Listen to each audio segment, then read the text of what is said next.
ஆயுத எழுத்து நிகழ்ச்சிக்கு உங்களை அன்போடு வரவேற்கின்றோம் நேயர்களே. வாக்குப்பதிவு இயந்திரங்களில் முறைகேடு நடந்திருக்கிறது என்பது ஒரு அரசியல் தலைவராவது ஒவ்வொரு தேர்தலுக்கு பிறகும் சொல்லக்கூடிய வாக்கியமாக நாம் பார்க்க முடிகிறது. இந்த தேர்தலில் ஓட்டு மெஷின்ல கோளாறு நடந்திருக்கிறது, அதுல எந்த பட்டன் அழுத்தினாலும் ஒரே கட்சிக்கே வாக்கு செல்கிறது, இப்படி பல்வேறு குற்றச்சாட்டுகள் ஒவ்வொரு தேர்தலுக்கு பிறகும் எழுகிறது. இந்த உத்தரப்பிரதேசத்தில் நடந்திருக்கக்கூடிய தேர்தலுக்கு பிறகு மாயாவதி அவர்கள் மிகப்பெரிய அளவில் அந்த குற்றச்சாட்டை முன்வைச்சாங்க. அது அடுத்தடுத்த கட்டங்களாக வளர்ந்து இன்னைக்கு கிட்டத்தட்ட இந்தியாவில் இருக்கக்கூடிய பல கட்சிகள், காங்கிரஸ் உட்பட, பிரதான எதிர்க்கட்சியாக இருக்கக்கூடிய காங்கிரஸ் உட்பட பல கட்சிகள் இணைந்து தேர்தல் ஆணையத்திடம் இந்த மின்னணு வாக்குப்பதிவு இயந்திரங்களே சரியாக வேலை செய்வதில்லை, இந்த முறையை நாம் மாற்ற வேண்டும், மீண்டும் அந்த பழைய வாக்குச்சீட்டு வச்சு நம்ம பேப்பர்ல ஓட்டு போடுற முறைக்கே கூட போயிடலாம் அப்படிங்கிற அளவிற்கான பல கட்சிகள் புகார் கொடுத்திருக்கக்கூடியதை பார்க்க முடிகிறது. அந்த புகாரின் விளைவாக தேர்தல் ஆணையம் தற்போது ஒரு நேரடி சவாலை கொடுத்திருக்கிறது. மே முதல் வாரத்தில் நாங்க தேர்தல் ஆணையத்தில் இந்த எலக்ட்ரானிக் ஓட்டிங் மெஷின் என்று சொல்லக்கூடிய வாக்குப்பதிவு இயந்திரங்களை வைக்கிறோம். எந்த அரசியல் கட்சி தலைவர்கள் வேண்டுமானாலும் தொழில்நுட்ப வல்லுநர்கள் வேண்டுமானாலும் நேரடியாக வரலாம், எங்கள் கண் முன்னால் அதை நீங்கள் மாற்ற முடியும், அந்த வாக்குகளை வேறொருவருக்கு செல்வது போல் அதை ஹேக் செய்ய முடியும், அதை முறைகேடு செய்ய முடியும் என்றால் நீங்கள் செய்து காட்டலாம். இது ஒரு நேரடி சவால், ஒரு ஓபன் சேலஞ்சை தேர்தல் ஆணையம் கொடுத்திருக்கக்கூடியதை நாம் பார்க்க முடிகிறது. அரசியல் கட்சிகளின் புகார்கள் ஒரு புறம், தேர்தல் ஆணையத்தின் சவால்கள் ஒரு புறம் என்று இருக்க, இந்த மின்னணு வாக்குப்பதிவு இயந்திரங்கள் உண்மையிலேயே முறையானவையா, அதுல எந்த தப்பு தண்டாவும் செய்ய முடியாத அளவிற்கு தான் அது இருக்கிறதா, முழுமையான நேர்மையான தேர்தலுக்கான வழியா இந்த மின்னணு வாக்குப்பதிவு இயந்திரங்கள், இதுல தொழில்நுட்ப ரீதியான என்னென்ன கேள்விகள் இருக்கிறது, இப்படி பல்வேறு கோணங்களில் நாம் பேச வேண்டியிருக்கிறது நேயர்களே. வாக்குப்பதிவு இயந்திரம் புகாரும் சவாலும் என்ற தலைப்பில் இன்றைய நிகழ்ச்சியில் நாம் விவாதிக்க இருக்கிறோம். இந்த நிகழ்ச்சியில் நம்மிடையே இணையக்கூடிய விருந்தினர்கள் பாரதிய ஜனதா கட்சியின் செய்தி தொடர்பாளர் திரு நாராயணன் அவர்கள் இணைகிறார். அதே போல பாட்டாளி மக்கள் கட்சியின் செய்தி தொடர்பாளர் வழக்கறிஞர் பாலு அவர்கள் இணைகிறார். இன்னும் சற்று நேரத்தில் சாமானியரும் அதே போல அசோசியேஷன் ஆஃப் டெமோக்ராட்டிக் ரிஃபார்ம்ஸை சேர்ந்த திரு சுதர்ஷன் அவர்களும் நம்மிடையே இணைய இருக்கிறார்கள். நான் திரு பாலு அவர்கள்ட்ட இந்த நிகழ்ச்சியை தொடங்கலாம்னு நினைக்கிறேன். இந்த மின்னணு வாக்குப்பதிவு இயந்திரங்கள்ல நிறைய முறைகேடு நடக்குது, அதை வச்சு ஒரு தேர்தலை மாத்திர முடியும், அது சில கட்சிகளுக்கு ஆதரவா அதை ப்ரோக்ராம் பண்ணிட முடியும் அப்படிங்கிற மாதிரியான குற்றச்சாட்டுகள், இது ஒரு நேர்மையான முறை இல்லை அப்படிங்கிற குற்றச்சாட்டுகளை பாட்டாளி மக்கள் கட்சி தொடர்ந்து எழுப்பி வருகிறது.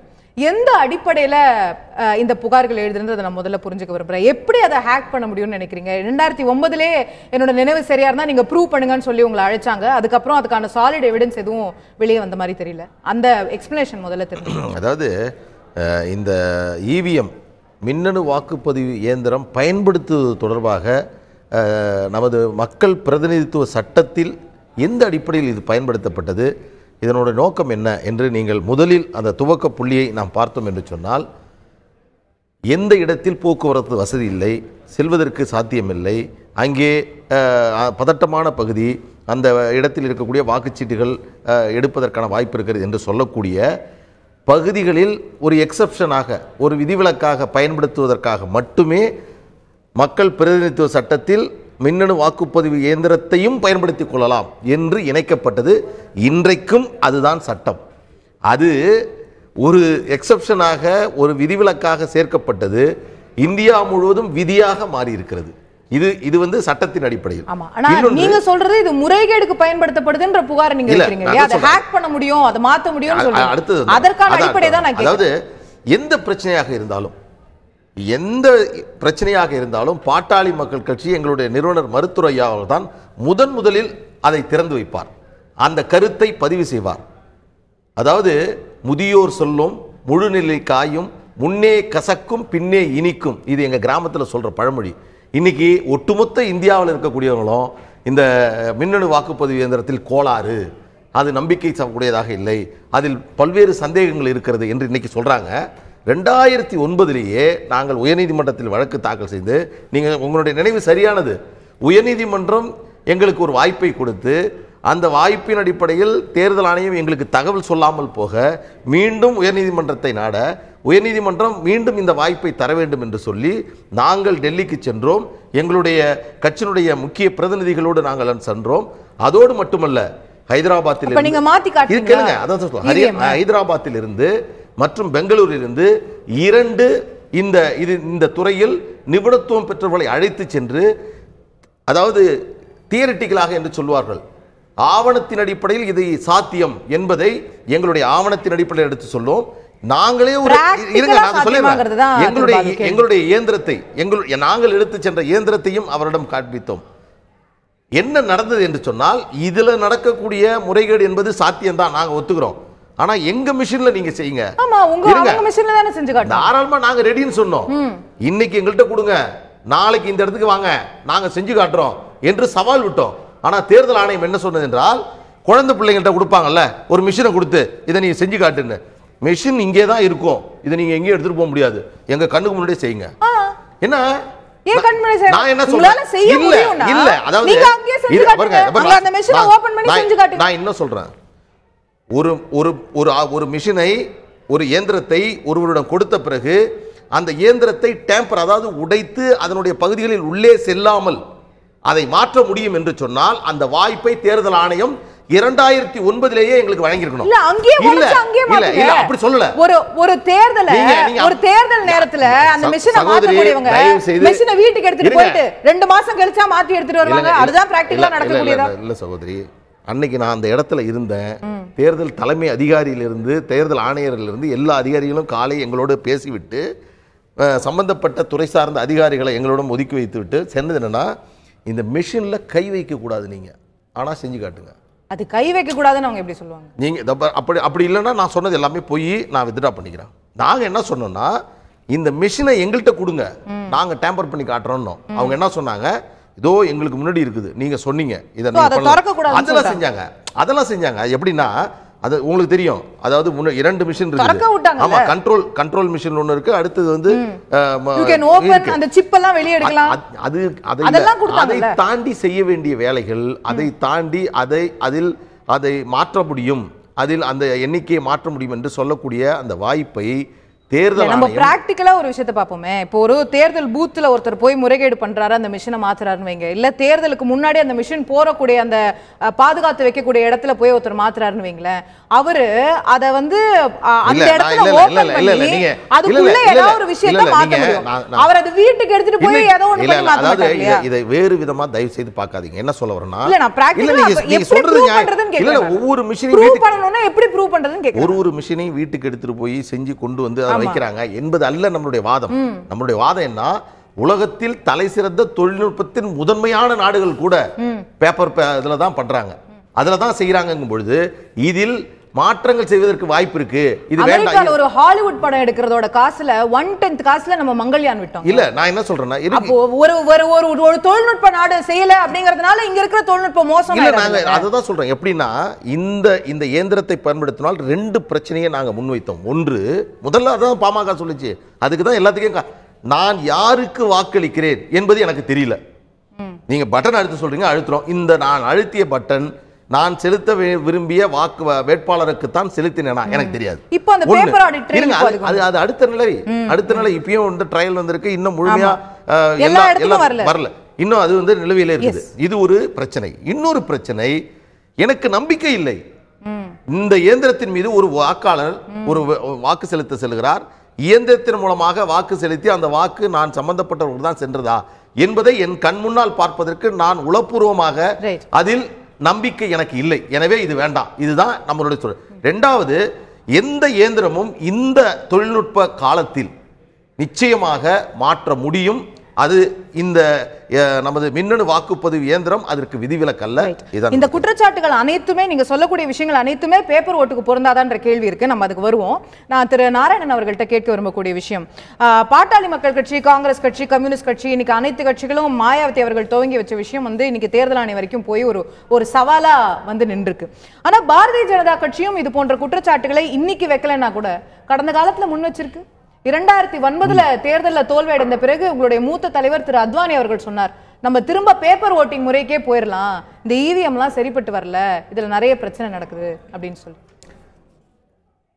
அவர் அத்வானி அவர்கள் சொன்னதை வழக்கம் போலவே ஊடகங்கள் ஒரு வரியாக சொல்லி அவர் சொன்ன மற்ற விஷயங்களை மறைத்து பேசுவது தவறான விஷயம். அவர் 2010 மார்ச்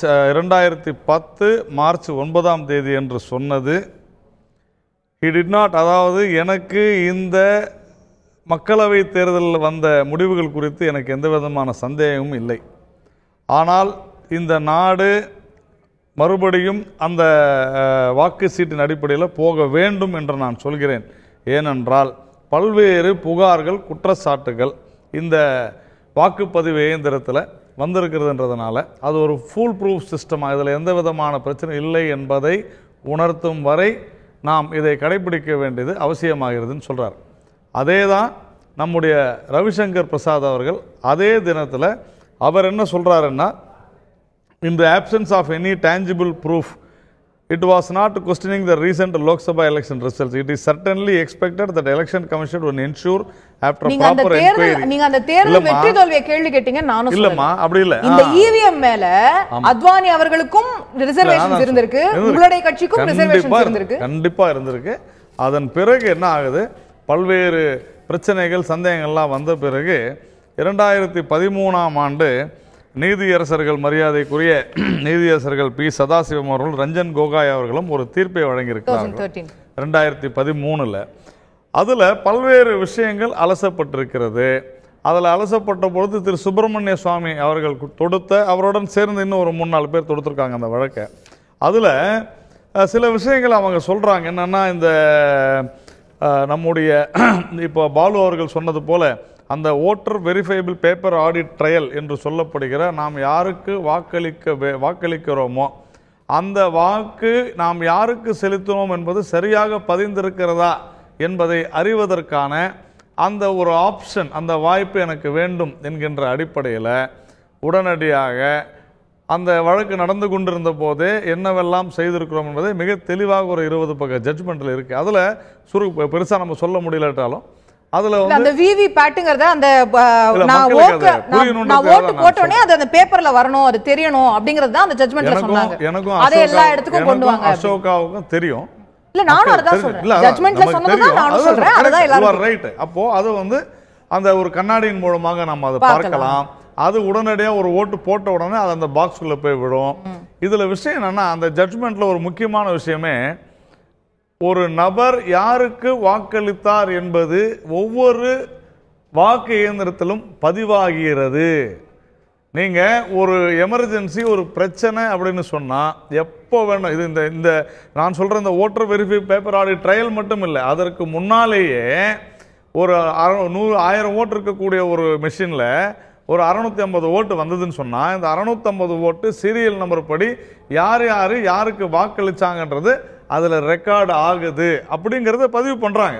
ஆனால் உங்களுடைய இதை நான் ஜஸ்ட் புரிஞ்சுக்க விரும்புறேன். உங்களோட பாயிண்ட் ஆஃப் வியூ இந்த விவி பேட் பேப்பர் ட்ரெயின்லாம் வந்ததுக்கு அப்புறம் இன்னும் பெட்டரா ஆயிருச்சு, அதனால இப்போ இவிஎம் நல்லா இருக்குன்றதா சொல்ல வந்தேன். ஏற்கனவே இல்ல இஷ்யூ என்னன்னா, ஒரு சந்தேகம் இருந்தது, அதற்கான தெளிவு நீதிமன்றத்துக்கு போகும்போது கிடைக்குது.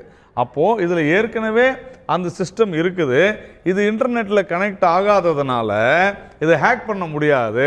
அதே போல இது டேம்பர் பண்றது தான், டேம்பர் வேணா பண்ணலாம், யாரும் போட்டு உடைக்கலாம், அது வேணா செய்யலாமே தவிர இந்த போர்டை மாத்துறது இதெல்லாம் செய்ய முடியாது. நண்பர் பாலு சொன்னது போல உலகத்திலேயே அதிக தொழில்நுட்பத்தோடு இந்தியா வடிவமைத்த ஒரு வாக்குப்பதிவு இயந்திரம் இருக்கிறது என்று சொன்னால் இந்தியாவிலேயே உலகத்திலேயே முதன்மையான வாக்குப்பதிவு இயந்திரம் அந்த இயந்திரத்தை தான் உங்களுடைய கட்சி தோல்வி அடைந்த போது உங்களுடைய கட்சி தலைவர்கள் கேள்வி கேட்டார்கள். இன்னைக்கு நீங்க பாராட்டி பேசுறீங்க அப்படிங்கிற வித்தியாசம் இல்ல அசோகா. அது 2009ல நாம் தெளிவாக சொன்னோம், இந்த தேர்தல் ஆணையமானது இது குறித்து விளக்கம் அளிக்க வேண்டும் என்று சொன்னோம். அதன் பிறகு சுப்ரீம் கோர்ட்ல இது டிசைட் ஆயிருக்கு. நீங்க மறுபடியும் தவறாவே சொல்றீங்க. தவறு என்று யாருமே சொல்லல.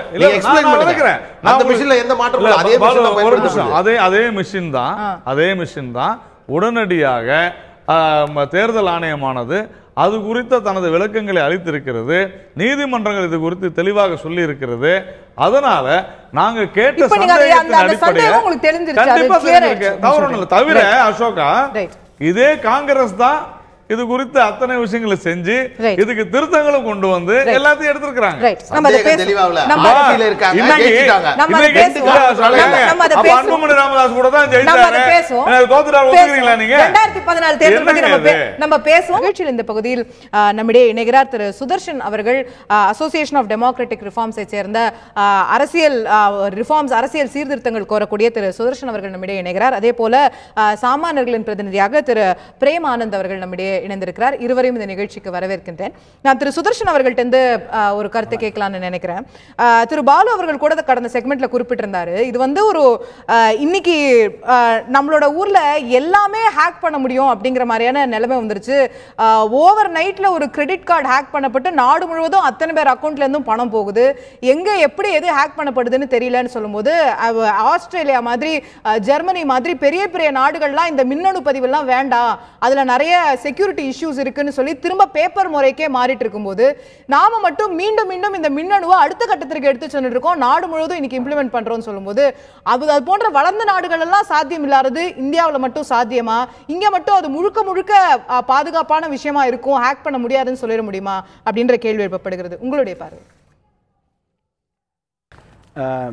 எந்த விஷயமே 100% வந்து பர்ஃபெக்ட்னு சொல்லவே முடியாது. உலகத்தில் எதுவுமே அது மாதிரி கிடையவே கிடையாது. அது வந்து அறிவியலுக்கு புறம்பான ஒரு அணுகுமுறை.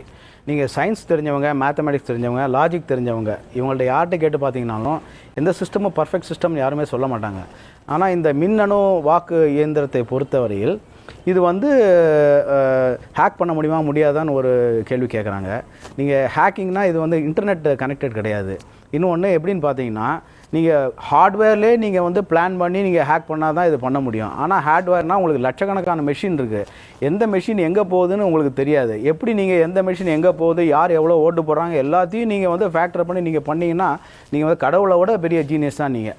இது எப்படி ஹேக் பண்ணுவாங்கன்னு எனக்கு புரியல. ஏன்னா நான் இங்கே ஒரு 2-3 கருத்து இங்கே நான் ஒரு கருத்தரங்க ஏற்பாடு பண்ணேன். 2011 திரு கோபால்சாமி வந்து அந்த எலெக்ஷன், நம்ம தமிழ்நாடு எலெக்ஷன் முன்னாடி வந்து பேசினார் இங்கே கருத்தரங்கத்தில். அவரும் அதான் சொன்னார், நீங்கள் ஹேக் பண்ணணும்னு நினச்சிங்கன்னா எதை வேணால் ஹேக் பண்ணலாம். ஆனால் நீங்கள் இவ்வளோ பிளான் பண்ணி நீங்கள் ஹேக் பண்ணுறது லட்சக்கணக்கான மிஷினில் நீங்கள் வந்து எப்படி ஹேக் பண்ணுவீங்க எனக்கு புரியல அப்படின்னாரு அவர். இன்னொன்று 2014 அப்ப நீங்களே சொல்ற ஒத்துக்கிறது படி அதை ஹேக் பண்ணிர முடியும், அதை மாத்திர முடியும். அது லட்சக்கணக்கில் இருக்குன்றதுனால சாத்தியம் இல்லாம இல்ல மேடம். இல்லை நீங்கள் எப்படின்னு பார்த்தீங்கன்னா, ஒரு லாஜிக்கில் பார்த்தீங்கன்னா உங்களுக்கு 100% பர்ஃபெக்ட் சிஸ்டம் உலகத்துலேயே எதுவுமே கிடையாது மேடம். சயின்டிஃபிக்காக யோசிக்கிறவங்க யாருமே அந்த கேள்வி கேட்க மாட்டாங்க. சயின்ஸில் வந்து யாரும் அந்த கேள்வி கேட்க மாட்டாங்க. அதே மாதிரி லாஜிக் தெரிஞ்சும் அந்த கேள்வி கேட்கவே மாட்டாங்க. நீங்கள் வேணா லைஃபே உங்களுக்கு உத்தரவாதம் கிடையாது. நாளைக்கு நம்ம இருப்போம்னா சொல்ல முடியாது. யாரும் சொல்ல முடியுமா? கார் வாங்க முடியாதா, ட்ரெயின்ல போக முடியாதா, ஃப்ளைட்ல போக முடியாதா? நம்ம வந்து பிலாசாபிக்கலா நிறைய கேள்விகள் கேட்கலாம். இது வந்து இந்திய ஜனநாயகத்தை தீர்மானிக்கக்கூடிய ஒரு மின்னணு இயந்திரம்னு சொல்லும்போது, மக்களுடைய வாக்கு செலுத்தும் உரிமையை செலுத்தக்கூடிய விஷயம்னு சொல்லும்போது, அது ஃபுல் ப்ரூஃபா ஆகணும்ங்கற கடமை நமக்கு இருக்கு. இல்ல, what is full proof? Define to me. What is full proof? Perfection is not. ஏன்னா பண்ணவே முடியாது. அது சாத்தியமில்லாத ஒரு விஷயம் பேசினா சூடோ கொஸ்டின் பாங்க. லாஜிக்ல சொன்னீங்கன்னா, சயின்ஸ்ல கேட்டீங்கன்னா சூடோ கொஸ்டின் அப்படிம்பாங்க. உங்களுக்கு விடை தெரியும், பண்ண முடியாது. வேணும்னே வந்து அந்த மாதிரி கொஸ்டினை கேட்டீங்கன்னா நம்ம பேப்பர் முறையில இருந்திருக்கலாமே. இது ஏதோ ஒரு அட்வான்டேஜ் கொடுக்குதுன்னா நம்ம மின்னணு முறைக்கு வரோம். அதுவும் பர்ஃபெக்ட்டா இருக்காதுங்க அப்படி சொன்னா நம்ம பேப்பர் முறைக்கு போயிடலாம். மேடம் இல்லை, பர்ஃபெக்ஷன் எவ்வளோ தூரம் இருக்கு. இல்லை, நீங்கள் 1990களில் வந்து லல்லு பிரசாத் யாதவ் வந்து ரொம்ப ரகலை பண்ணார். சேஷன் வந்து என்னை வந்து தோக்கடிக்க ட்ரை பண்ணுறாருன்னு கண்டபடி அவன் மேலே என்னென்னலாம் குற்றம் சாட்டினார். ஜெயிச்சதுக்கப்புறம் அவர்கிட்ட போய் பாராட்டினார். நீங்கள் எப்படி நீங்கள் நம்புவீங்க? நீங்கள் வந்து பாலிட்டிஷியன்ஸ் பேசிக்கலி பார்த்தீங்கன்னா, இப்போ பூத் கேப்சரிங் வந்து நம்ம தூர்தர்ஷன்லேயே பிடிச்சிட்டு இருந்தாங்க. நீங்கள் அருண் ஷோரியோட சிஸ்டர் அவங்க நளினி சிங் பார்த்தீங்கன்னா, பூத்தாக போய் எப்படி ஓட்டு கேப்சர் பண்ணுறாங்க பார்ப்பாங்க. தலித்ஸ் ஓட்டு போட முடியாது, பெண்கள் ஓட்டு போட முடியாது, மைனாரிட்டி ஓட்டு போட முடியாது, கிராமத்தில் ஒரு ஆள் தான் ஓட்டு போடுவார். உங்களை அந்த சிஸ்டம் பண்ணோம்னா போங்க திருப்பி. இது வந்து அது ஒரு என்ன பொறுத்தவரையில் ஒரு மிஸ்டிவஸ் கொஸ்டின், ஒரு அராஜகமான கொஸ்டின், மக்களுக்கு எதிரான ஒரு கொஸ்டின். நான் வந்து ரொம்ப ஃபீல் பண்ணி தான் சொல்றேன் இது. ஏன்னா வேணும்னே ஜெயிக்கும் போது ஓகேங்கிறாங்க, தோக்கும் போது ஓகே இல்லைங்கிறாங்க. இது என்ன ஒரு அராஜகமான ஒரு கேள்வி. வெற்றி பெறும் போது கட்சிகள் ஏற்றுக்கொள்கிறார்கள், இது தோல்வி அடையும் போது தான் வந்து இந்த மின்னணு புகார் எல்லாம் வருது அப்படின்றது உங்களுடைய பார்வையா இருக்கு. நான் திரு பிரேமானந்த் அவர்கள்ட்ட கேட்க விரும்பக்கூடிய விஷயம், ஒரு சாமானியர் உங்களுடைய பார்வை, நீங்களும் வாக்களிச்சிருப்பீங்க, தேர்தல்களில் பங்கேற்றிருப்பீங்க, பல தொழில்நுட்பம் சார்ந்த விஷயங்களையும் நீங்க பார்த்திருக்கீங்க, படிச்சிருக்கீங்க. இந்த மின்னணு வாக்குப்பதிவு இயந்திரத்தை ஹேக் பண்ண அதுக்கான வாய்ப்பு இருக்கு, சாத்தியக்கூறு இருக்கு அப்படின்னு நினைக்கிறீங்களா? இல்ல திரு சுதர்ஷன் அவர்கள் சொல்வது போல அரசியல் கட்சிகள் தோக்கும் போது மட்டும் சொல்லுவாங்க அப்படின்னு நினைக்கிறீங்களா? ஃபர்ஸ்ட் எலக்ட்ரானிக் ஓட்டிங் மிஷின்ங்கிறது நம்மளோட ப்ரைட். ஃபர்ஸ்ட் ஆஃப் ஆல் வந்து US, UK, நெதர்லாண்ட்ஸ் இந்த மாதிரி கண்ட்ரீஸ் எல்லாம் வந்து எலக்ட்ரானிக் ஓட்டிங் மிஷின் அப்படி சிஸ்டத்துக்கு போறாங்க. அதில் ஃபெயில் ஆகிட்டு again they came back to normal system. But நம்ம நாட்டில் பார்த்தீங்கன்னா சாதாரண ஒரு மிஷின் ஒரு $200 அரௌண்ட் 10,000 ரூபீஸ்க்கு வந்து ஒரு சின்ன சிஸ்டம் ரெடி பண்ணி இந்தியா ஃபுல்லாக, தட் டு பிக்கஸ்ட் டெமோக்ரஸி, நம்ம நாட்டில் வந்து அவ்வளோ பெரிய நாட்டில் வந்து பண்ணுறதுக்கு சாதாரண விஷயம் கிடையாது. ஆனால் இந்த டெக்னாலஜியில் அந்த எம்பெடட் சிஸ்டம் அப்படிங்கிற டெக்னாலஜியில் நான் 10 இயர்ஸ்க்கு மேலே எனக்கு எக்ஸ்பீரியன்ஸ் இருக்குது. ஸோ இதை நம்ம டேம்பர் பண்ண முடியுங்கிறது வந்து ஆல்ரெடி ப்ரூவன். இப்போ நீங்கள் பார்த்தீங்கன்னா ஒரு ஹரிபிரசாத் அண்ட் ஹால்டர்மேன் இந்த மாதிரி 3 பேர் சேர்ந்து 10ல் வந்து அவங்க வந்து ஒரு கம்ப்ளீட்டாக ஒரு பேப்பர் ரெடி பண்ணுறாங்க. அந்த பேப்பரில் பார்த்தீங்கன்னா all they mentioned is right, எல்லாமே கரெக்ட்.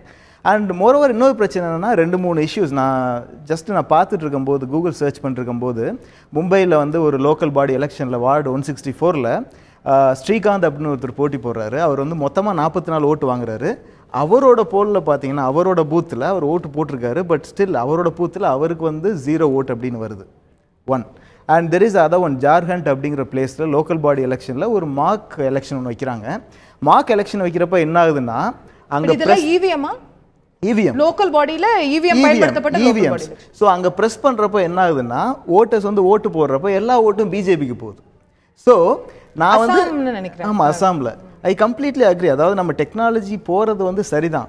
பட் இந்த மாதிரி இன்சிடென்ட் வரும்போது எனக்கு டெக்னாலஜி மேலே ஒரு சின்ன பயம் வருது இல்லையா? இல்லை நான் அந்த ஜனநாயகத்தின்படி தான் அந்த ஓட்டிங் சிஸ்டம் நடக்குதா இல்லையான்னு எனக்கு ஒரு பயம் வருது. அண்ட் இன்னொரு விஷயம் என்னென்னா இங்கே மென்ஷன் பண்ணப்பட்டுள்ள விஷயங்கள் இந்த எலக்ட்ரானிக் ஓட்டிங் மிஷினில் உள்ள சிப்பெல்லாம் பார்த்தீங்கன்னா அந்த மெயின் ப்ராசஸர்னு சொல்லுவோம். அது வந்து ஜப்பானில் தயாரிக்கப்படுது. அண்ட் கோடு பார்த்தீங்கன்னா அதாவது ஒரு ஹார்ட்வேர் சாஃப்ட்வேர் சேர்ந்து தான் ஒரு சிஸ்டம். ஸோ இந்த கோடு பார்த்தீங்கன்னா இந்தியாவில் பெல்லில் எழுதுகிறாங்க. அண்ட் இந்த கோடு வந்து அவங்க கம்பைல் பண்ணி அதை வந்து ஜப்பானில் போயிட்டு மேனுஃபேக்சரர் தான் வந்து அதில் ஃப்ளாஷ் பண்ண முடியும், உள்ளே அனுப்ப முடியும் அந்த ஹார்ட்வேர்க்குள்ளே. ஸோ இந்த ப்ராசஸ் இவங்க சாஃப்ட்வேர் எழுதி அங்கே போய் அங்கே உள்ள flash ஆகிறதுக்குள்ளே there can be anything. யாராவது இடையில இங்கே இருந்துட்டு தவறான சாஃப்ட்வேர் அனுப்பலாம், அல்லது அந்த இடத்துல அந்த மேனுஃபேக்சர் பண்ணுற இடத்துல வந்து தவறான நடந்திருக்கணும்னா 10 லட்சம் இவிஎம்லயும் கோளாறு இருக்கணும். 10 லட்சம் நான் சொல்ல வரல. ஒரு மிஷின்ல மேனுஃபேக்சரிங் ஸ்டேஜ்லயே மாத்திர முடியும். நான் என்ன சொல்றேன்னா 10 லட்சம் மிஷினும் தப்பு. ஜனநாயகம் அப்படிங்கிற பார்வையில் நான் பார்க்கறப்ப ஒரு மிஷின்ல தப்பு நடந்தாலும் தப்பு தாங்க. இல்லங்க, நீங்க சொல்றது என்னன்னா கோட உள்ள போடும்போதே வந்து மாத்திர முடியும்னு சொன்னா அப்ப அது எல்லா மிஷின்லயும் தான் நடந்திருக்கும். ஒரு மிஷின்ல மட்டும் உத்தரப்பிரதேசத்துல தேர்தல் வரப்போகுது, கோரக்பூர்ல ஒரு தொகுதிக்காக வரப்போற மிஷின் ஜப்பான்ல மேனுஃபேக்சர் ஆகுது, அதை இப்போல இருந்தே அங்க சோர்ஸ்ல மாத்திடுவோம். அதையும் தாண்டி என்னால வந்து ஒரு மிஷினை டேம்பர் பண்ணி அதுல உள்ள போர்டை மாத்த முடியும்னு ப்ரூவ் பண்ணிருக்காங்க. எப்படி? there is a proof. இங்க பாருங்க. இல்ல எப்படி if you can explain that பாக்குறவங்களுக்கு டெஃபினட்டா நமக்கு வந்து இந்த சிஸ்டம்க்குள்ள பாத்தீங்கன்னா உங்களுக்கு வந்து பேலட் பாக்ஸ் அண்ட் அந்த கண்ட்ரோல் ப்ராசஸிங் யூனிட் இருக்கு. அந்த ப்ராசஸிங் யூனிட்ல வந்து யூ ஹேவ் ப்ராசஸர் அண்ட் அந்த மெமரி, நீங்க போடுற ஓட்லாம் எங்க ஸ்டோர் ஆக போகுதுங்கிற மெமரி ஒன்று இருக்கு. And you have a display unit. அந்த டிஸ்பிளே யூனிட்டை you can just replace it and put it your own system. அங்கே ஒரே ஒரு சின்ன சிபியூ மட்டும் தான், ப்ராசஸர் மட்டும் தான் வைக்க வேண்டியது இருக்கும். நீங்க வச்சிட்டீங்க அப்படினா அந்த ப்ராசஸர் நம்ம எடுத்துட்டு போற ஒரு ப்ராசஸர் அங்க வச்சு ஒண்ண வைக்கணும். ஏன்னா இட்ஸ் பீன் ஆல்ரெடி ப்ரூவன். அங்க வச்சிட்டு நீங்க ஒரே ஒரு சின்ன ப்ளூடூத் கண்ட்ரோலர் வச்சா போதும். நீங்க கவுண்டிங் பேலட்ல கவுண்ட் பண்ற இடத்துல நீங்க மொபைல் போன் வழியா இருந்துட்டு உங்களால ஆபரேட் பண்ணி கண்ட்ரோல் பண்ண முடியும். இந்த இவிஎம் திறந்து அதுல இருக்கிற சிப்பை எடுத்துட்டு வேற ஒரு சிப்பை வைக்கிறதுக்கு எவ்வளவு நேரம் ஆகும்? 5 minutes. 5 minutesல வெச்சு திரும்ப அந்த சீல் இருக்கிற மாதிரியே மூடிர முடியுமா? It's been already proven. Each EVM is sealed. இல்ல நான் பிராக்டிகலா கேக்குறேன். Each EVM is sealed. ஒரு தேர்தல் முடிஞ்ச உடனேயும் அரசியல் கட்சிகளுடைய முன்னிலையில சீல் வைக்கப்படுது. அடுத்த தேர்தல்ல அதை இது பண்ணும்போது தான் அந்த சீல் இன்னொரு அரசியல் கட்சிகளோட முன்னிலையில ஓபன் பண்ணப்படுது. இதுல 10 லட்சம் மெஷினுமே மாத்தணும்னு நான் சொல்ல வரல. ஒரு மெஷின் மாத்தனாலுமே ஒரு தேர்தலை சொல்றேன் இல்லையா? ஒரு தேர்தலை ரிக் பண்ணனும்னு ஒருத்தங்க நினைக்கிறாங்கன்னு வைங்களேன். ஒரு கட்சி இந்த தேர்தலை நான் ஜெயிக்கணும் அப்படினா இன்னைக்கு நம்ம ஆர்கே நகர் தொகுதி தேர்தல் எடுத்துக்கிட்டோம்னா 256 பூத், ஒரு பூத்துக்கு 3 மெஷின் இருக்கு. எந்தெந்த மெஷின் அத்தனையும் ரிக் பண்ணாதானே அவங்க தேர்தல் எந்தெந்த மெஷின் வரப்போகுதுன்னு நமக்கு முன்னாடியே தெரியும். ஒரு 10 நாளைக்கு முன்னாடி மெஷின் வந்துரும். உங்களுக்கு மெஷின் வந்துரும். எந்த பூத்துக்கு எந்த மெஷின் போகும்னு தெரியாது. அட்லீஸ்ட் உங்களுக்கு ஆர்கே நகர்ல என்னென்ன மெஷின்ஸ் வரப்போகுதுன்னு தெரியும் இல்லையா? அது இல்லங்க, ஒரு முறையும் ஒரு வாட்டி யூபில இருந்து கொண்டு வரப்படுது, ஒரு வாட்டி ராஜஸ்தான்ல இருந்து கொண்டு வரப்படுது. அப்ப நீங்க யூபில இருக்கும்போதே இங்க இருந்து அரசியல் கட்சிகள் யூபில போய் மார்க் எலெக்ஷன் நடத்தி அங்க இருந்து ஓபன் பண்ணி ஹேக் பண்ணி வெச்சிருவாங்க. அப்படி கிடையாது. நான் வந்து இப்ப வருது நடைமுறைக்கு சாத்தியமான்னு நான் கேக்குறேன். சாத்தியம் தான். எனக்கு வந்து ஒரு 10 மிஷின் நீங்க மாத்துறீங்கனாலே எனக்கு வந்து எண்ட் அவுட்புட் மாறும் அப்படிங்கிற வாய்ப்பு இருக்கிறப்போ நான் வந்து 100 மிஷினை பத்தி பேசல. 1 or 2 மிஷின்ஸ் மாத்தினாலே இங்க வந்து எனக்கு பாதிக்கப்படுது, வர்ற கவுண்ட்ங்கிறது பாதிக்கப்படுது இல்லையா? இல்லங்க, ஒரு பூத்துல 1500 to 2000 ஓட்டு மேக்ஸிமம் இருக்க முடியும். அப்போ அவங்க ஒரு தேர்தலை மாத்தக்கூடிய அளவுக்கான விஷயங்களை செய்யணும்னு ஒரு கட்சி நினைச்சதுன்னா அவங்க குறைஞ்சபட்சம் எத்தனை மிஷினை மாத்த வேண்டியிருக்கும்? ஒரு பூத்துல மாத்தினா ஒரு தேர்தலே மாறிடுமா? அப்படி கிடையாது. நம்ம ஒரு அரசியல் கட்சி இதை நான் ரிக் பண்ணும் அப்படின்னு நினைக்கிறேன். ஒரு சில சமயங்கள்ல ரொம்ப கம்மியான மார்ஜின்ல ஜெயிக்கிறாங்க இல்லையா, அந்த கேஸ்ல என்ன சொல்லுங்க, முன்னாடியே தெரிஞ்சிருக்கிறதுக்கான வாய்ப்பு இல்ல இல்லையா? இந்த தேர்தல்ல நான் 90 ஓட்ல தான் தோக்க போறேன் அப்படின்னு தெரிஞ்சு நான் ஒரு பூத்தை மட்டும் ஆக்ட் பண்ணுவேனா? அப்படி கிடையாது. எனக்கு வந்து end of the day results எப்படி இருக்குன்னு தெரியாது. எனக்கு வந்து நான் ஒரு மிஷினை டேம்பர் பண்ணாலும் எனக்கு சக்சஸ் தான். எக்ஸ்ட்ரா ஒரு 100 ஓட்டு கிடைச்சதுல எனக்கு சக்சஸ் தான் இல்லையா? as a ஒரு பார்ட்டி நான் ஒரு மெம்பரா இப்ப நிக்கிறேன், எனக்கு 100 ஓட் எக்ஸ்ட்ரா கிடைச்சா I will be very happy. இல்ல அதற்கான எஃபர்ட்ஸ் எல்லாம் நீங்க ஒரு மிஷனை அட் a டைத்துல ஒரு சமயத்துல ஹேக் பண்ண முடியும்னு சொல்றீங்க. ஒரு பெரிய தேர்தல்னு சொல்லும்போது அது எவ்வளவு சாத்தியம்? அதுவுமே கூட சீல் வைக்கப்படுது. அந்த சீல் உடைஞ்சிருந்தா சீல் தெரிஞ்சிரும். அப்போ அதுல நிறைய கேள்விகள் எழுது. திரு சுதர்ஷன், நீங்க குறுக்கிட விரும்புறீங்க? இல்ல நான் இப்ப இந்த யோசிச்சு பாருங்க, ஆர்கே நகரை பத்தி இப்பதான் சமீபத்தில் பேசிட்டு இருக்கோம். நிறைய பேரை பற்றி வந்து குற்றச்சாட்டு இருக்குது. இவங்க இவ்வளோ கஷ்டப்படாமல் 90 கோடி 100 கோடி ஒரு தொகுதியை செலவழிக்காமல் யாரையோ ஒருத்தரை பிடிச்சி 5 கோடி 4 கோடியை கொடுத்து இது மாதிரி பண்ணியிருந்தாங்கன்னா இந்த பிரச்சனையே வந்திருக்காது. எதுக்கு இவ்வளோ பாவம் கஷ்டப்பட்டு 100 கோடி செலவழிக்கிறாங்க சொல்லுங்கள் பார்ப்போம். இப்போ புது ஐடியா கொடுத்துட்டாங்க எல்லாம் ஒருத்தரை வந்து யாரோ ஒருத்தரை பிடிச்சி இது மாதிரி ஹேக் பண்ணி எதுக்கு இவ்வளோ கஷ்டப்படுறாங்க? ஈஸியாகவே முடிச்சிடலாம் தேர்தலில். அப்போ இந்த இதுவரையிலும் வந்து நல்லா ஒரு மாதிரி நடந்துட்டு வந்திருக்கு. இட்ஸ் நாட் பர்ஃபெக்ட் சிஸ்டம், நான் ஒத்துக்கிறேன். அது வந்து நீங்கள் ஒரு சயின்டிஃபிக்காக அப்ரோச் பண்ணிங்கன்னா தட் இஸ் நீங்கள் வந்து எவ்வளவோ தியரம்ஸ் இருக்குது, எல்லாமே ப்ரூவ் பண்ணியிருக்காங்க. பர்ஃபெக்ட்னு கிடையவே கிடையாது ஒன்றுன்ட்டு. நீங்கள் அதுக்காக நீங்கள் சொன்ன பர்ஃபெக்டாக ஒரு பாயிண்ட் சொன்னீங்க. நீங்கள் என்ன சொன்னீங்கன்னா இந்த மெஷின் தான் இங்கே போவோம், இவ்வளோ ஓட்டில் தோப்பாங்க, இவ்வளோ ஓட்டில் ஜெயிப்பாங்க, எல்லாமே தெரிஞ்சால் அது வந்து உங்களுக்கு சாத்தியமே கிடையாது. நீங்கள் வந்து பண்ண முடியுங்கிறது வந்து டெக்னிக்கலி தியரிட்டிக்கலி பாசிபிள். ஆனால் நீங்க சொல்ற மாதிரி சாத்தியம் கிடைக்கிறது ரொம்ப கஷ்டம். தியரிட்டிக்கலி பாசிபிள், பிராக்டிகலி இம்பாசிபிள் அப்படிங்கிறது உங்களோட பார்வை நான் புரிஞ்சுக்கிறேன். நான் பாட்டாளி மக்கள் கட்சியை சேர்ந்த திரு பாலு அவர்கள்ட்ட கேட்க விரும்பக்கூடிய விஷயம், நம்ம முன்னாடி பேசணும், ஒரு இந்த இவிஎம் மெஷின்ல ஒரு இயந்திரத்தை ஹேக் செய்ய முடியும்னா ஒரு இயந்திரத்துல இருக்கிற சிப்பை எடுத்துட்டு இன்னொரு சிப்பு வைக்கணும் அப்படிங்கிறது ஒரு கருத்தா இங்க சொல்லப்பட்டது. நம்மளோட இவிஎம் ஒன்னொன்னும் தனி மிஷின், ஒன்னொன்னுத்துக்கும் தனி கோடு இருக்கு. அதுக்கு வந்து அந்த ஒன் டைம் ப்ரோக்ராமிங்னு சொல்லி அதற்கான கோடு மேனுஃபேக்சரிங், அந்த கோடு என்னங்கிறதே கூட ரகசியமா மேனுஃபேக்சரிங் லெவல்லே உள்ள வைக்கப்படுது அப்படிங்கிற பல விஷயங்கள் சொல்றாங்க. ஒரு மிஷினை ஹேக் பண்ணா அதன் மூலம் அனைத்து விஷயத்தையும் செய்ய முடியாது. ஏன்னா இது எதுவுமே இன்டர் கனெக்டட் இல்லை, ஒன்னொன்னும் தனித்தனி அப்படின்னு சொல்லும்போது இது அவ்வளவு எளிமையா ஹேக் பண்ணக்கூடிய ஒரு விஷயமா? அது ரொம்ப சிம்பிளா எடுத்துங்க. நீங்கள் ரொம்ப காம்ப்ளிகேட்டடாக நம்ம ரொம்ப சிக்கலான அதில் இருக்கக்கூடிய தொழில்நுட்பத்தை பற்றி நான் பெரிய அளவில் விவாதிப்பதை விட்டுட்டு 118 நாளில் மொத்தமாக முழுமையாக இந்த மின்னணு வாக்குப்பதிவு இயந்திரத்தை பயன்படுத்துது இந்தியா, பிரேசில், வெனிசுலா. மற்ற 9 நாடு திரும்பி வந்துட்டாங்க. ஜெர்மனி இல்லை நான் சொல்கிறேன், நான் யோசிங்கன்ற தயவு செய்து. நம்ம என்ன சொல்கிறோன்னா இல்ல இதுல என்ன பிரச்சனை நம்ம சொல்றோம், நான் என்ன ஒரே நாடு செய்யலங்கிறதுனாலயே நம்ம செய்ய கூடாது அப்படினா ஒரே சார் நெதர்லாந்து, ஜெர்மனி ஒரு இயந்திரத்தை பயன்படுத்துறாங்க. இதுல வந்து நம்பிக்கை தான், வேற ஒண்ணுமே இல்ல. அதுதான் என்னோட எக்ஸ்பிளனேஷன். இல்ல நான் என்ன கேக்குறேன், இது வந்து எந்த நெட்வொர்க்கோடயும் கனெக்ட் ஆகலங்க. இல்ல எங்க ஒரு போன் நெட்வொர்க்கோட கனெக்டட் இல்ல, இன்டர்நெட்டோட கனெக்டட் இல்ல. இல்ல நீங்க சொல்றது ரைட். அப்ப எப்படி அதை ஹேக் பண்ண முடியும்? அதுக்கான ப்ரூஃப் நம்ம கொடுக்கணுமே. நெதர்லாந்துல பண்ணல, அதனால நம்ம பண்ண கூடாது. ஒரு உதாரணத்துக்கு ஒண்ணு, இப்போ நம்ம வந்து வாக்குப்பதிவிற்கு முன்பாக, அது துவங்குவதற்கு முன்பாக அரை மணி நேரத்துக்கு முன்னாடி எங்களை வர வச்சு அந்த இடத்துல ஒரு மாதிரி அந்த நேரத்தில் வந்து எங்கள்கிட்ட ஒரு டெஸ்ட் பண்ணுவாங்க. எப்படின்னா உள்ளே இருக்கிற மிஷினில் ஏதாவது ஒரு 3 சொல்லுங்கம்பாங்க, எடுப்பாங்க. எடுத்துட்டு முதல்ல ஒரு 5 6 அவ்வளோதான் போட முடியும் அந்த டயத்தில் போட வைப்பாங்க. பார்த்த உடனே நம்ம எதுக்கு போட்டோம், அது நம்பர் என்ன செக் பண்ணிவிட்டு எங்களை அனுப்பிச்சிடுவாங்க. ஆனால் விஞ்ஞானிகள் இந்த துறையை சார்ந்தவங்க என்ன சொல்கிறாங்கன்னா முதல்ல 20 அப்படியே கரெக்டாக வந்துடும், அந்த 20க்கு பிறகு மாற்றங்கள் வரும். 3 இருங்க நான் சொல்லிடுறேன்ற. இதெல்லாமே இது வந்து ஏதோ ஒரு யூகத்தில் சொல்கிறது, ஏதோ கற்பனையில் சொல்கிறது இல்லை. இப்போ நண்பர் ஒருத்தர் சொன்னார் என்னென்னா வாய்ப்பு இருக்குது, அதெல்லாம் இல்லைன்னா சொல்ல முடியாது விஞ்ஞானத்தில், ஆனால் இந்த விஷயத்தை பொறுத்த வரையில் மிகப்பெரிய அளவில் பண்ணணும் அப்படின்னு சொல்கிறோம். நம்ம சொல்கிறது என்னென்னா ஒரு மிஷினை பற்றி நீங்கள் மாத்திரதான் நீங்கள் யோசிக்கிறீங்க. நாம் என்ன சொல்கிறோம், ஓவரால் ஒரே இடத்துல மொத்தம் வரிசையாக 3 ஓட்டு விழுது, 3 பேர் போடும்போது ஒரு ஓட்டு மட்டும் இன்னொருத்தருக்கு போகிறது. நிறைய விஷயங்கள் இருக்கு. இல்லங்க அதுல எத்தனாவது நம்பரை வைக்கணும்ன்றது கூட நமக்கு தெரியாது. ஓட்டு சீட்டுல இல்ல நான் அதுக்கும் பாமக சென்னையில ஒரு 4வது இடத்துல இருக்கும், சேலத்துல வேற ஒரு இடத்துல இருக்கும், திருநெல்வேலியில வேற ஒரு இடத்துல இருக்கும், அந்த வேட்பாளருடைய பெயர் வந்து 7வது இடத்துல இருக்கும், 3வது எந்த பட்டன் ப்ரோகிராம் பண்றது கூட யூனிஃபார்மா பண்ண முடியாது.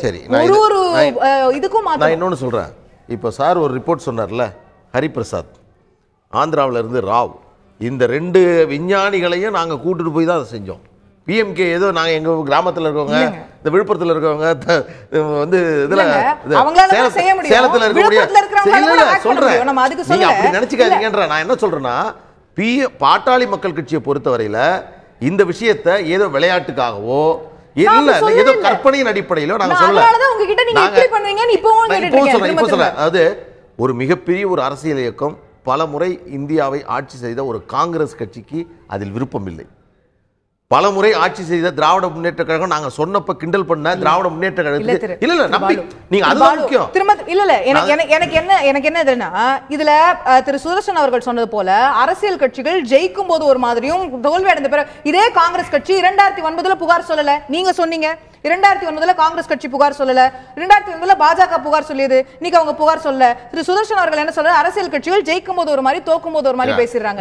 என்னுடைய கேள்வி, அரசியல் கட்சிகளை தொழில்நுட்ப ரீதியா எப்படி ஹேக் பண்ண முடியும் ப்ரூவ் பண்ணிட்டா அத்தனை கட்சிகளும் ஒத்துப்பாங்க. வெற்றி தோல்வி இதெல்லாம் ஒரு பக்கம் ஒதுக்கி வச்சிரும். நாங்க ஜெயிக்கிறோம் தோக்குறோம் அதுல சொல்றாங்க, அதை விட்டுட்டு மின்னணு வாக்குப்பதிவு இயந்திரத்துல ஓட்டு போடுறது இருக்குல்ல, சாதாரணமா ஒரு வாக்காளர், நீங்க வெறும் விஞ்ஞானியே தேவையில்லை, ஒரு சாதாரண ஒரு காய்கறி விற்கக்கூடிய ஒரு பெரிய மாட்டை போய் ஓட்டு போட்டு தான் உன்னோட ஃபீல் எனக்கு. அந்த காலத்துல நான் வந்து பேப்பர்ல போட்ட திருப்தி இதுல இல்லப்பா இருக்கு. இல்ல இல்ல இது சாதாரண இந்த நம்பிக்கை இல்ல இல்ல அந்த அம்மாவுக்கு பேப்பர்ல போடும்போது எவ்வளவு பூத் கேப்சரிங் நடந்திருக்கு. அதுதான் பேப்பரை தூக்கி வச்சிட்டு ரவுடிகள் உள்ள வந்து குத்த முடியும், இதுல குத்த முடியாது. இல்லங்க அதுதாங்க நான் சொல்றேன். இந்த இது கொண்டு வந்ததுக்கான அடிப்படை காரணமே நான் என்ன சொல்றேன்னா, இந்தியா முழுவதும் ஒரு வாக்குச்சாவடி கூட இல்லாம அனைத்து வாக்குச்சாவடிக்கும் மின்னணு வாக்குப்பதிவு இயந்திரம் தான் என்ற அடிப்படையில் மின்னணு வாக்குப்பதிவு இயந்திரம் பயன்படுத்தவில்லை. நான் என்னால ப்ரூவ் பண்ண முடியும். ஆனா இல்ல அப்படி இல்ல இன்னைக்கு அதனால என்ன அதனால நஷ்டம் நம்ம சொல்லணும். இப்படி சொல்றீங்கன்னா ஒரு ஆப்ஜெக்டே இல்லாம சட்டத்தில் அதற்கான வழிமுறைகளை ஏற்படுத்தாமல் ஏதோ ஒரு காரணத்துக்காக ஏற்படுத்தப்பட்ட சில காரணங்களுக்காக நான் முன்பே சொல்ல அதுதான் நான் சொல்றேன். நான் என்ன சொல்றேன், மிகப்பெரிய விவாதத்திற்கு வந்துரும். நீ பார்லிமெண்ட்ல கொண்டு போங்க, இன்னைக்கு நம்ம மக்கள் பிரதிநிதித்துவ சட்டத்துல இது முழுமையாக பயன்படுத்தக்கூடியதாக இல்லை, எனவே இதை வந்து சட்டத்தை மாற்றணும் அப்படின்னு போனா மொத்த பேரும் எதிர்த்துருவாங்க. திரும்ப தொழில்நுட்ப ரீதியான கேள்விகள் வெஞ்சிருக்கு. நான் வரேன் திரு சுதர்சன், நீங்க கிளம்பும் அவசரமா போறீங்க நான் புரிஞ்சுக்கிறேன். உங்களிடம் நான் கேட்க விரும்பக்கூடிய கேள்வி, இந்த இவிஎம் ப்ரொடெக்ஷனோட ஒரு தேர்தலுக்கு கொண்டு வராங்க, துணை ராணுவத்தோட ப்ரொடெக்ஷனோட போகுது, ப்ரொடெக்ஷனோட ஒரு இடத்துல வச்சிருக்காங்க, திரும்ப அது தேர்தல் அதிகாரிகள் முன்னிலையில அரசியல் முகவர்கள் முன்னிலையில போகுது. இவ்வளவு செக்யூரிட்டி இருக்கும்போது உள்ள நுழைஞ்சு ஒரு 5 நிமிஷம் கூட ஒருத்தரால சிப்ப மாத்த முடியாது அப்படிங்கிற ஒரு வாதம் முன்வைக்கப்படுது. என்னுடைய கேள்வி, ஒரு தேர்தல் முழுமையா முடிஞ்சு இந்த இவிஎம்லாம் பேக் பண்ணி எடுத்துட்டு போறாங்க இல்லையா, அப்போ அது எங்க இருக்குன்னே பாதி நேரம் யாருக்கு தெரியுது இல்ல. அது ஸ்டோர் பண்ணி வச்சிருக்கிற குடவுன்ல இதே மாதிரி ஆயுதம் தாங்கிய பாதுகாப்பு 24 மணி நேரமும் கொடுக்கப்படுதா அப்படிங்கிறது தெரியல. அப்போ ஒரு தேர்தலுக்கும் இன்னொரு தேர்தலுக்கும் நடுப்பட்ட காலத்தில் அதற்கான பாதுகாப்பு என்ன? கண்டிப்பாக பாதுகாப்பு கொடுப்பாங்க மேடம். அப்போல்லாம் சும்மா தூக்கி எறிஞ்சுலாம் போக மாட்டாங்க. இன்னொன்று நீங்கள் கேட்ட கேள்வி மாதிரி எந்த இயந்திரத்தில் எந்த கோடு இருக்குது அதெல்லாம் வந்து முன்னாடியே எல்லாருக்கும் தெரிஞ்சு தான் அப்படி தான் பண்ண முடியும். அந்த மாதிரிலாம் இவங்க எவ்வளோ பேர் பாதுகாப்பு இருக்குது. உங்களுக்கு இன்றைக்கி ஃபுல்லாக ஃபோன்லேயே எல்லாம் பண்ணுறாங்க. இன்றைக்கி கேமரா இருக்குது, சிஆர்பிஎஃப் இருக்குது, எல்லாமே நிற்கிறாங்க. எப்படி நீங்கள் வந்து நான் சொல்கிறேன் திருப்பி, இப்போ தியரிட்டிக்கல் ஆர்குமெண்ட்ஸை வந்து இவங்க வந்து அதை வந்து ஜென்ரலைஸ் பண்ணி அதை வந்து யூனிவர்சலைஸ் பண்ணுறாங்க. நான் பாலு சார் வந்து பெரிய லாயர், ஸோ அதனால் தான் லாவை பற்றி நான் பேசலை. அவர் பார்லிமெண்ட்டை பற்றிலாம் பேசினார். பார்லிமெண்ட்டில் என்ன நடக்குதுன்னு நம்மளுக்கு தெரியும். 70 வருஷம் கழிச்சு யூனிவர்சல் பப்ளிக் எஜுகேஷனை கொண்டு வந்திருக்காங்க. 70 எல்லாருக்கும் கல்விங்கிறது 70 வருஷம் கழிச்சு கொண்டு வந்திருக்காங்க. அமெரிக்காவை பற்றி பேசினார். 200 வருஷம் கழிச்சு தான் கருப்பு இனத்தை சேர்ந்தவர்கள் வந்து ஓட்டு போடுறாங்க. நம்மள அப்படி பண்ணலாமா? ஃபஸ்ட்டு எடுத்த உடனே நம்ம விமனுக்கெல்லாம் ஓட்டு கொடுத்தோம். அவங்கள மாதிரி 200 வருஷம் கழிச்சு அதெல்லாம் செய்யலாமா? நல்ல விஷயங்களை பார்த்து மற்றவங்களை கற்றுக்கணுமே தவிர்த்து எதெல்லாம் அவங்க கோணமனான்னு பண்ணுறாங்க. கென்னடி பண்ணும்போது கோல்மால் பண்ணார், நிக்சன் பண்ணும்போது கோல்மால் பண்ணாங்க. கென்னடி கோல்மால் பண்ணார், அதனால் நானும் பண்ணுவேன். நிக்சன் பண்ணார், நானும் கோல்மால் பண்ணேன். அது வந்து ஆர்குமெண்ட்டே கிடையாது. Legally wrong, morally wrong, ethically wrong, logically wrong. நம்ம நல்லா செய்யணும். மால் ஃபங்க்ஷன்ஸை வந்து நம்ம வந்து தடுக்கணும், அவ்வளோதான் தவிர்த்து இவங்க சொல்றது ஃபுல்லாக மால் ஃபங்க்ஷனை பற்றி. ரைட். சோ நம்ம இது இன்னும் அடுத்த கட்டத்துக்கு மெருகேற்றி ரைட். உங்களுடைய பார்வையை நான் புரிஞ்சுக்கிறேன். நன்றி இந்த நிகழ்ச்சியில் இணைந்ததற்கு. நான் திரு பிரேமானந்த் அவர்களுடைய இறுதியான பார்வையை பெற விரும்புகிறேன். இந்த எலக்ட்ரானிக் ஓட்டிங் மிஷினில் நிறைய பிரச்சனைகள் இருக்கு அப்படிங்கறத நீங்களே குறிப்பிட்டீங்க. சிப்பை மாற்ற முடியும், அது பண்ண முடியும், நிறைய ப்ராப்ளம்ஸ் இருக்குன்னு. ஆனா இன்னைக்கு நமக்கு இருக்கிறதுலயே பெஸ்ட் டெக்னாலஜி இதுதான் அப்படின்னா இருப்பீங்களா? நம்ம இதுல இருந்து இதே இன்னும் பெட்டராக்கி அடுத்த கட்டத்திற்கு கொண்டு போறதுக்கான சஜஷன்ஸ் 1000 சஜஷன்ஸ் இருக்கலாம், அது 1000 பேர் கொடுக்கலாம். ஆனா திரும்ப பேப்பர் முறைக்கு போறது ஒரு சரியான தீர்வா இருக்கும்னு நினைக்கிறேன். நான் ஆரம்பத்திலே ஒரு விஷயம் சொன்னேன், எலக்ட்ரானிக் ஓட்டிங் மிஷின்ங்கிறது நம்மளோட ப்ரைட். ஸோ டெஃபினட்டாக எலக்ட்ரானிக் ஓட்டிங் மிஷின் தான் வேணும். அதில் வந்து எந்த வித மாற்று கருத்துமே கிடையாது. தெர் ஆர் ப்ராப்ளம்ஸ், அதை நம்ம ஃபிக்ஸ் பண்ணலாம். ஃபிக்ஸ் பண்ணிவிட்டு நெக்ஸ்ட் ஸ்டெப் போகலான்னு நான் சொல்கிறேன். இது இன்னும் 2 முக்கியமான பாயிண்ட் நான் சொல்ல வேண்டியிருக்கு. நம்ம வந்து இப்போ நான் போய் ஓட்டு போட்டேன், ஒரு பேலட்டில் போய் நான் ஓட்டு போட்டு வரேன்னா நான் எந்த கட்சிக்கு ஓட்டு போடுறேன் அப்படிங்கிறது வந்து யாருக்குமே தெரியக்கூடாது. அது வந்து ஒரு சீக்ரெட்டாக இருக்க வேண்டிய விஷயம். இந்த எலக்ட்ரானிக் ஓட்டிங் மிஷினை நீங்கள் ஓப்பன் பண்ணி அதில் வந்து இந்த மெசேஜ் போய் அந்த நீங்கள் அழுத்துற அந்த இன்ஃபர்மேஷன் போய் சேர்றது பார்த்தீங்கன்னா EEPROM அப்படின்னு சொல்லுவோம்.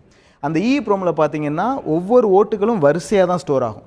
நீங்கள் போய் சப்போஸ் அந்த ரேண்டமாக மாறி இதுவாகாதா? ரேண்டமாக ஆகாது, வரிசையாக ஸ்டோர் ஆகும். நீங்கள் வந்து பேலட்டுக்குள்ளே பூத்துக்குள்ளே என்ட்ரானவங்க லிஸ்ட்டை வரிசையாக எடுத்துட்டு அண்ட் இந்த இன்ஃபர்மேஷனை டீகோட் பண்ணீங்கன்னா யாருக்கு ஓட்டு போட்டாங்க அப்படிங்கிற இன்ஃபர்மேஷன் யார் உள்ள வந்தாங்கன்றது வரிசைப்படி யார்ட்டையுமே ரெக்கார்ட் இருக்காது. இருக்குமே உள்ள வந்து வரிசைப்படி உள்ள வர்றப்போ இருக்கும். நீங்க ஓட்டு சைன் பண்ணிட்டு தான் உள்ள போறோம். வரிசையா நீங்க இல்லங்க, அதுல பேலட் பேப்பர் இருக்குல்ல, நான் வாக்களிக்கும் போது நான் பார்த்தத நான் கேக்குறேன். ஒரு உதாரணத்துக்கு ஒரு 17வது ஆள் யார் கண்டுபிடிக்கலாம். இல்ல நான் சைன் பண்றது வேற, அது ஏற்கனவே இருக்கிற ஆர்டர்ல தான் நம்ம போய் இல்ல உள்ள என்டர் ஆகுற இடத்துல உள்ள என்டர் ஆகுற ஆர்டர்ல நீங்க போய் பார்த்தறலாம். என்னால ஈஸியா யாருக்கு நான் ஓட்டு போட்டேங்கற டீகோட் பண்ண முடியும். அது மிகப்பெரிய ப்ராப்ளம். அத மாத்தணும். ஆமா, அது கண்டிப்பா நம்ம மாத்தி ஆகணும். இன்னொரு ப்ராப்ளம் என்னன்னு பாத்தீங்கன்னா, ஓகே நம்ம அந்த கோட் சொன்ன இல்ல, கோட் வந்து வெளிநாட்டுக்கு போயிட்டு வந்துட்டு இருக்கு, அது ஒரு மெயின் ப்ராப்ளம். அது வந்து நம்ம கண்டிப்பா வந்து அந்த டெக்னாலஜியை வேற ஒரு மைக்ரோ கண்ட்ரோலர் இந்தியா டெவலப் பண்ற மைக்ரோ கண்ட்ரோலர் அல்லது வந்து BEL மாதிரி கம்பெனிஸை டெவலப் பண்ணி அவங்களோட ஓன் சாஃப்ட்வேர் டெவலப் பண்ணி பண்ணலாம். அண்ட் இன்னொரு முக்கியமான விஷயம், இந்த உள்ள போற சாஃப்ட்வேர் இருக்கு பாத்தீங்களா, அந்த சாஃப்ட்வேரை BEL வந்து ஒரு 3 பேரோ 4 பேரோ பண்ணிட்டு இருக்காங்க. டெஸ்டிங் பண்றது வந்து ஒரு 5 பேர் பண்றாங்க. நான் வந்து ஒரு ஏரோஸ்பேஸ் கம்பெனியில் ஒர்க் பண்ணாலும் $1 மில்லியன் செலவு பண்ணி 500 பேர் 600 பேர் அடிக்கிற கோடில் கூட பார்த்தீங்கன்னா ஃப்ளைட் டெஸ்டிங் போய் முடிஞ்சிட்டு வந்ததுக்கப்புறம் 1000 இஷ்யூஸ் வரும்.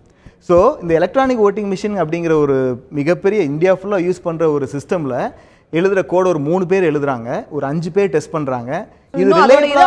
இது ரிலையபிளா இருக்குமான்னு எனக்கு தெரியல. as a technological person is it reliable சொல்ல முடியாது. இது வந்து நீங்க என்ன பண்ணணும்னா எக்ஸ்டர்னலா டெக்னாலஜி தெரிஞ்ச ஆட்களை உள்ள கொண்டு வந்து அவங்கள டெஸ்ட் பண்ண வச்சு நீங்க கன்ஃபார்ம் பண்ணணும். சோ இந்த மாதிரி விஷயங்கள் பண்ணி ஆகும். ரைட். சோ நிறைய மாற்ற வேண்டிய விஷயங்கள் இருக்கு அப்படிங்கறத குறிப்பிடுறீங்க. திரு நாராயணன் அவர்கள்ட்ட இறுதியாக கேட்க விரும்பக்கூடிய விஷயம், இவ்வளவு செக்ஸ் அண்ட் பேலன்சஸ், VVPAT, அதுல வந்து பார்த்தா நமக்கு யார் போட்டு போட்டோம்னு சீட்ல வந்துரும், இதெல்லாம் கொண்டு வந்ததற்கு பிறகும் கூட நான் முன்னாடி குறிப்பிட்டது போல மத்திய பிரதேசத்துல ஒரு குற்றச்சாட்டு எழுகிறது, அசாம்ல ஒரு குற்றச்சாட்டு எழுகிறது, எதை போட்டாலும் பாரதிய ஜனதா கட்சிக்கே போகுதுன்னு சொல்லி. இது பாஜக அப்படிங்கறதுனால கேட்கல, பட் அந்த மிஷின்கள்ல இன்னமும் கோளாறுகள் இருக்கிறது அப்படிங்கறத அது காட்டல. அந்த மத்திய பிரதேசத்தினுடைய யார் புகார் கொடுத்தாரோ அவர் தான் இன்னைக்கு வெற்றி பெற்றிருக்கிறார்.